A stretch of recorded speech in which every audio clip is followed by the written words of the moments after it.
This is the Ohio AgNet from the voice you know at the News You Trust studio, sponsored by BASF and Veltima Fungicide, the proven #1 for the toughest corn diseases with long-lasting residual. When you need to be confident your fungicide will perform. I'm Ty Higgins. Make sure and check out the Northwest Ohio Antique Machinery Show at the Hancock County Fairgrounds now through August 2nd. Visit NWOAMA.com for all the information. The Local Connection Ag County Fair Tour's second stop is on Monday, with their second check presentation of the season going to the Scioto County Junior Fair Board. We have an Ohio State Fair Grand Champion Market lamb, a pleasant forecast to close out the week, and when soybean fungicides actually work.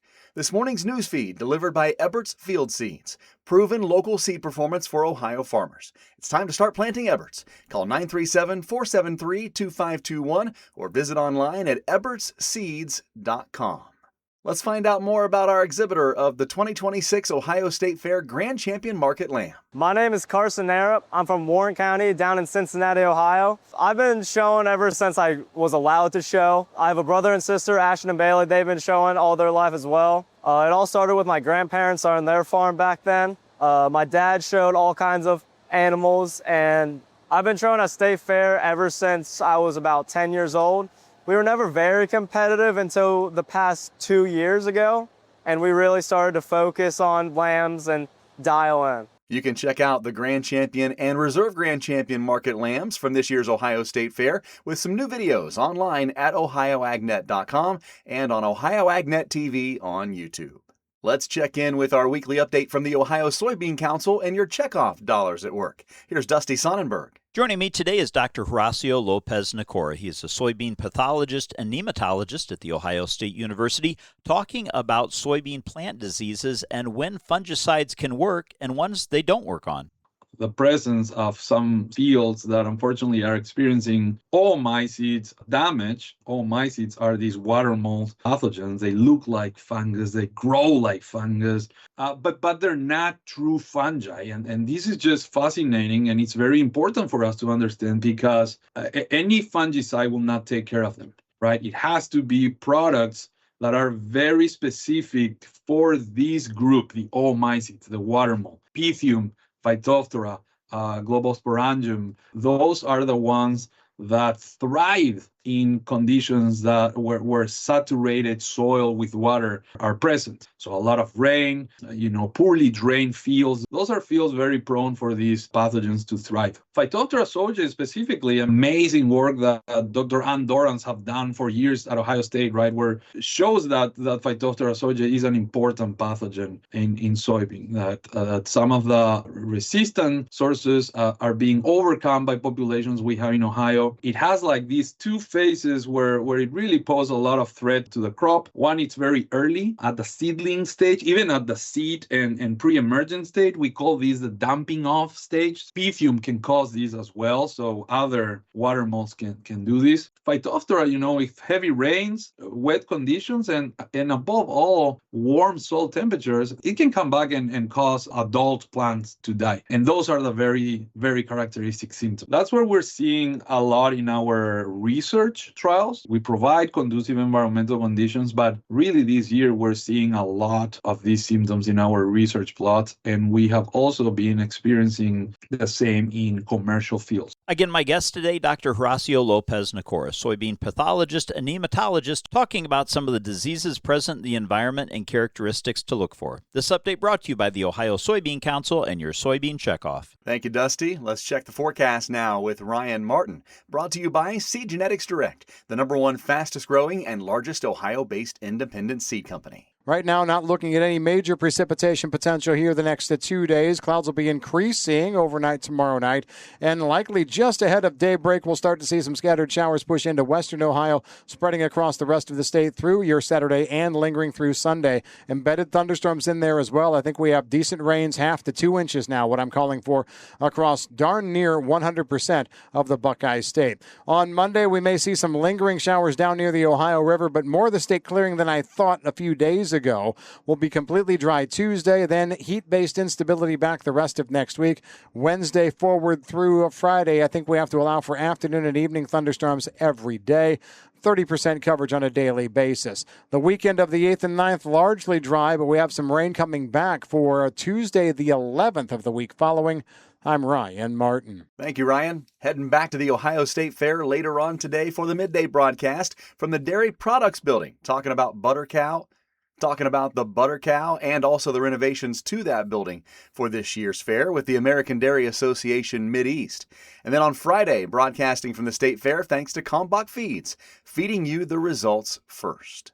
At opening day yesterday at the Ohio State Fair, I visited with Adam Sharp, Executive Vice President of Ohio Farm Bureau. We talked about all the great renovations and new buildings on the Ohio Expo Center grounds, including the Ohio Agriculture Center, and why it was important for all of Ohio agriculture to invest in the fairgrounds as a whole. I mean, this all started a half a dozen years ago or so now, of these conversations about the fair. There are a lot of different forces kind of pulling different directions over here.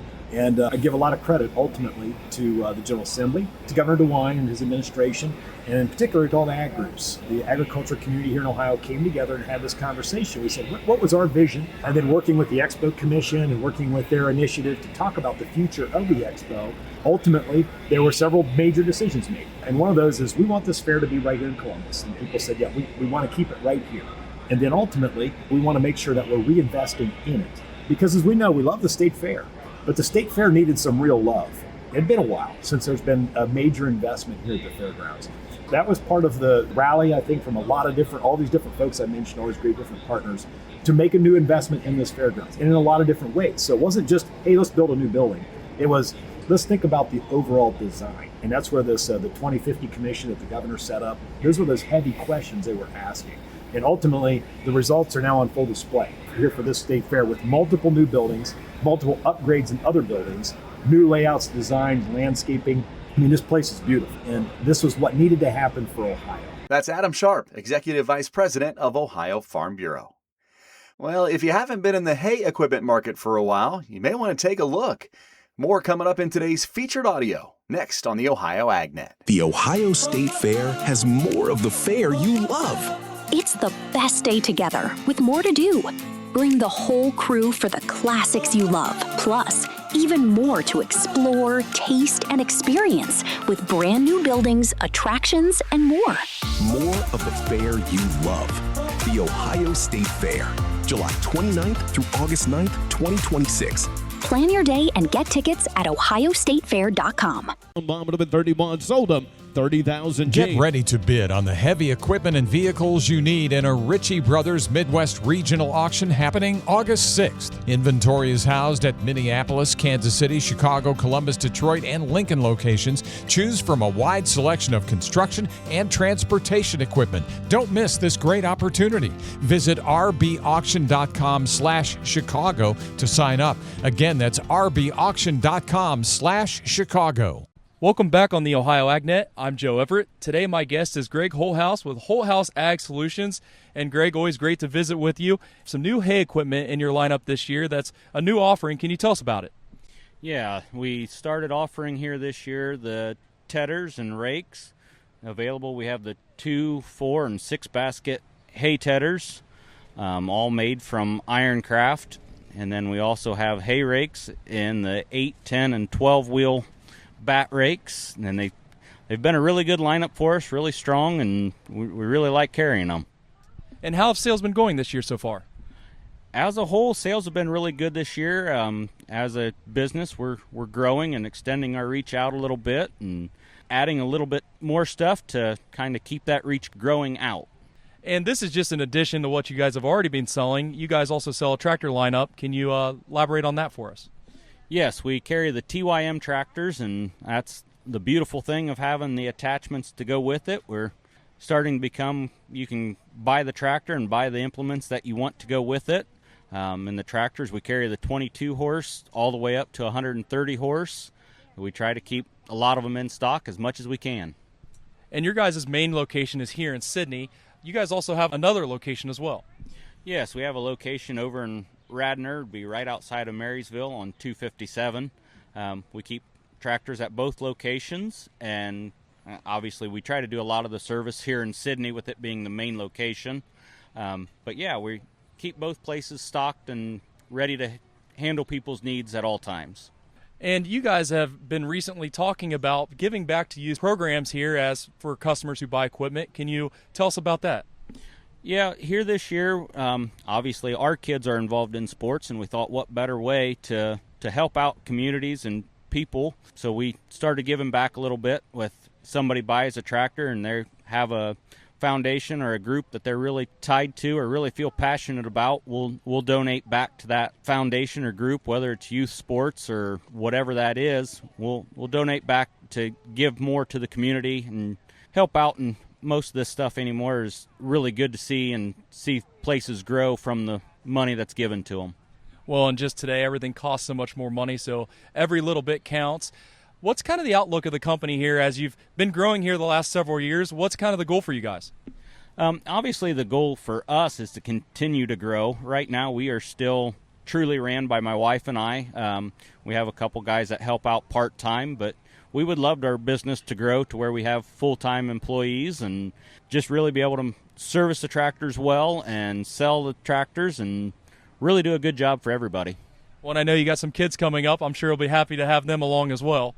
Yes, our oldest is going to be 12 years old here soon, and I joke that he's my number one mechanic. And yeah, we want to see the kids get involved in this and truly make it a family business and continue to grow that way. Well, thank you for your time today. My guest has been Greg Holthouse with Holthouse Ag Solutions, and thank you for your time today. Yes, thanks, Joe. We really appreciate it. That's the Ohio AgNet's Joe Everett. Back with the markets and some news behind the numbers after this as the Ohio AgNet continues. This has been a wild year to grow corn and soybeans in Ohio, but how are the crops shaping up? Find out with the 2026 Ohio Crop Tour, sponsored by Field Leader. Follow daily reports starting August 10th at ohioagnet.com as our scouts check corn and soybean fields across the state. Then join us at an Ohio Soybean Hometown Tour event to hear yield estimates and key observations firsthand. Learn more and RSVP at soyohio.org/hometown. That's soyohio.org/hometown. What's better than getting the trusted farm news you count on from Ohio's Country Journal? Having a chance to win a brand new Arctic Ultra Tough cooler. The Ohio's Country Journal sweepstakes are back. Subscribe or renew your subscription today, and you'll be entered for a chance to win one of two 45-quart Arctic Ultra Tough coolers. Just visit ocj.com/renew for official rules and to complete your subscription or renewal for your chance to win. Ohio's Country Journal, your source for Ohio farm news. Welcome back to the Ohio AgNet. I'm Ty Higgins, and this morning's market analysis is brought to you by Louis Dreyfus Company in Upper Sandusky, opening to receive soybeans starting September 1st. Ohio farmers plan to get your RFID tag the week of August 24th from 8 a.m. to 5 p.m. For more information, call 419-731-7100. Here's Ryan Martin. Grain markets sharply lower on soybeans yesterday, down on corn, a little bit up on wheat. Overall, corn and soybeans were reacting to cooler and wetter central U.S. forecasts. The world wheat markets were flat to stronger. We'll talk about the wheat first. Apparently, we're back to Russia and Ukraine bombing each other's port infrastructure, and that's throwing everything into a tizzy out in that part of the world. Crude oil being up as well didn't really help the corn as much and the beans as much, but wheat, it was there. Crude oil futures up over $5 a barrel through a large part of the trading day yesterday. Meanwhile, corn and soybeans looking at rains that are coming together in Iowa, southern Minnesota, Illinois, Wisconsin over the next couple of days to finish the week as being largely helpful. And so we pulled out some weather premium that went in last week. I'm Ryan Martin. Thank you, Ryan. Not doing much better in the overnight trade, with corn for September down by 2 1/4 at 446 3/4. December 469 3/4 down 2 cents, and corn for March of next down 2 1/4 at 485. Soybeans for August 1174 3/4 off by 3 1/4. September down 1 3/4 at 1174 1/4. New crop November beans 1190 1/4 down by 2 1/2. September wheat up 1 3/4 at 662 1/2 overnight. December 679 1/2. That's up by 1 3/4. March wheat up a penny and a quarter at 694 1/2. After yesterday's trade, August live cattle 227.90 up 42. October $1.80 higher at 223.97. September feeders 338.65 up 142, And lean hogs for August, $100.67, down $2.42 yesterday. For the Ohio AgNet, I'm Ty Higgins. We'll see you down the road.